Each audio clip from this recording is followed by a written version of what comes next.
তাসনিম, গতদিন আমরা আসলে আপনার সঙ্গে কথা বলেছিলাম অনেকগুলো। আপনি ৬৭ রান দেওয়ার পর আপনার পাশে যিনি বসে আছেন, দর্শককে আমি এই জন্যই করছি, যে ক্লাবগুলো নিয়ে সমালোচনা ছিল, নিষিদ্ধ হয়েছিলেন, ফেয়ার ফাইটার্সে ছিলেন আপনি। না, আমি লালমাটিয়া ছিলেন এবং আপনিও নিষিদ্ধ ছিলেন 2 জি। বছর ওই ঘটনার পর। আমার যতটুকু মনে পড়ে 17 সালের দিকে ঘটনা বলি।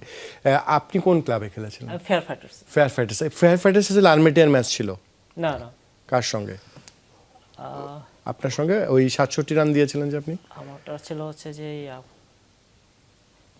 একটা আরেকটা বোর্ডে ছিল আর কি, ওটা ওই বোর্ডের টিম, ওই মুহূর্তে বোর্ডের টিম। ছিল। তা আপনারা দুইজনে মিল আছে আপনাদের, আপনিও নিষিদ্ধ ছিলেন, উনিও নিষিদ্ধ ছিলেন।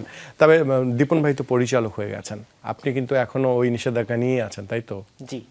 এটা কি অবস্থা, কতটুকু আগালো, কথা টথা হয়েছে নাকি বোর্ডের সঙ্গে? এখন কারোর সাথে আমার এখনো কথা হয় নাই, তবে সিসিডিএম থেকে রাসেল ভাই ফোন দিয়েছিল যে ডিসিপ্লিন কমিটির হচ্ছে যে যিনি প্রধান, ওনার সাথে আমাদের সাথে উনি বসবে আর কি। তো আজকে যেহেতু একটা ইয়া ছিল আর কি, এই জন্য আর কি আমাদেরকে সময় দেন নাই। তো ওনারা নেক্সট সময় জানাইছে আর কি যে ওনারা আগামী পরশু দিন আমাদের সাথে বসবে আর কি।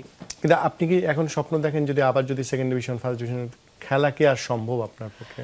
এখন তো অনেকটা গ্যাপ হয়ে গেছে আমার আগে যে ফিটনেস ছিল, যে ফিজিক্স ছিল, তো টোটালি আমার এখন তো নাই আর কি, মানে একদমই জিরোতে চলে আসছে না। আর এখন চাইলেও আমি আবার সে আগে জায়গায় ফিরে আসতে পারবো না।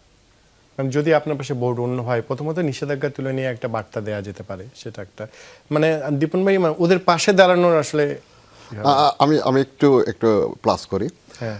যেমন 2 বছর আমি লালমাটিয়া ক্লাব সাসপেন্ড ছিল।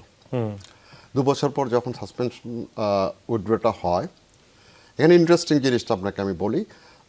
আজকে যারা আমাদের সিসিডিএমের বিরুদ্ধে আন্দোলন করছে তাদের উদ্দেশ্য করে কথাগুলি বলছি আমি আর কি। তারা হয়তো ভুলে গেছে ইতিহাসটা। তারা ইতিহাসটা ভুলে গেছে যে 2 বছর দুটো ক্লাবকে অফিসিয়ালি কোনো চিঠি দেওয়া হয়নি, কিন্তু ক্লিয়ার থাকে, কোনো অফিসিয়ালি চিঠি দিয়ে আমাদেরকে সাসপেন্ড করা হয়নি। সাডেনলি যখন লিগ শুরু হয় আমাদেরকে মৌখিকভাবে বলে দেওয়া হলো you are not participate in the league, that's it. আমরা যে আইনের আশ্রয় নেব সেটারও আমাদের কোনো স্কোপ নেই। তখন কোনো সিসিডিএমে কোনো সিস্টেমই ছিল না। দুঃখজনক হলো তখন কিন্তু আমাদের পাশে কোনো ক্লাবকে আমরা পাইনি। এক। দ্বিতীয় 2 বছর পরে ওনারাই আচমকা আমাদেরকে অফিসিয়ালি জানিয়ে দিলেন, সেটাও মৌখিক, নট রিটেন, যে এখন আপনারা খেলতে পারবেন। বাধ্য ছেলের মতন আমরাও খেললাম। এখানে একটু স্লাইট আমি ওর ব্যাপারটা ক্লিয়ার না। লালমাটিয়া ক্লাবের যখন সাসপেনশনটা হয়, আমি সরি বলে নিচ্ছি, লালমাটিয়া যে 2 জন খেলোয়াড়কে সাসপেন্ড করা হয়েছিল, টিমের ক্যাপ্টেন আর বলারকে, তারা কিন্তু লালমাটিয়া ক্লাব যে বছর খেলে সে বছর থেকে 2 বছর পরেই কিন্তু তারা লিগে পার্টিসিপেট করেছে, তারা খেলেছে।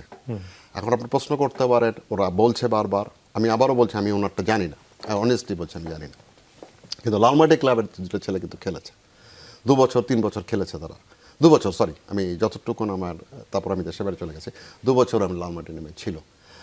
ওনার ব্যাপারে কেন সাসপেনশন হয় না এবং উনি কেন খেলতে পারেন এটার সদুত্তর আমি দিতে পারবো না। এটা হলো আমার সাইড থেকে আমি বলে দিচ্ছি।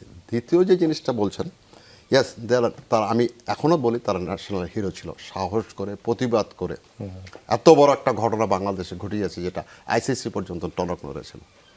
হয়তো আমরা সাকসেস 100% হতে পারি না, আমার প্লেয়ারগুলি হতে পারে না। আমি আজ সিসিডিএমের চেয়ারম্যান হিসেবে যতটুকু জানি, আমি আপনার প্রোগ্রাম দেখার পর আমি সরাসরি প্রেসিডেন্টের সাথে কথা বলেছি যে মাননীয় বোর্ড প্রেসিডেন্ট ঘটনাটা কি। তো উনি বললেন উনি একটা দায়িত্ব দিয়ে দিয়েছেন ফাহিম ভাইকে এবং বলছে যেভাবেই হোক এই 2টা ছেলে বা এই 4টা ছেলে যারা সাসপেন্ড ছিল, যারা খেলতে পারেনি, তাদের ব্যাপারে কি দায়িত্ব নেওয়া হয়। তো আমি রিসেন্টলি যতটুকু জানতে পেরেছি যে ডিসিপ্লিন কমিটি ওদেরকে ডেকেছিল আজকে হওয়ার কথা, সামাহাও কোনো কারণে হতে পারে না, কারণ দেশের একটা ইয়েতে। তবে আমি অ্যাজ এ সিসিডিএম চেয়ারম্যান হিসেবে এটা কোন বলে যেতে পারে এবং এটা বোর্ড পরিচালক হিসেবে আমি গ্যারান্টি দিয়ে বলে যাচ্ছি এখানে, because they are national hero আমার চোখে। আগামী 24 তারিখে বোর্ড মিটিং, কে কী করবে না সেটা আমার জানার বিষয় না। অ্যাজ এ পরিচালক হিসাবে আমি অবশ্যই এই 4 জন ছেলের জন্য ফাইট। অবশ্যই আপনাদের তাসলিম তো আপনি খেলেননি তো বোধহয়? না না,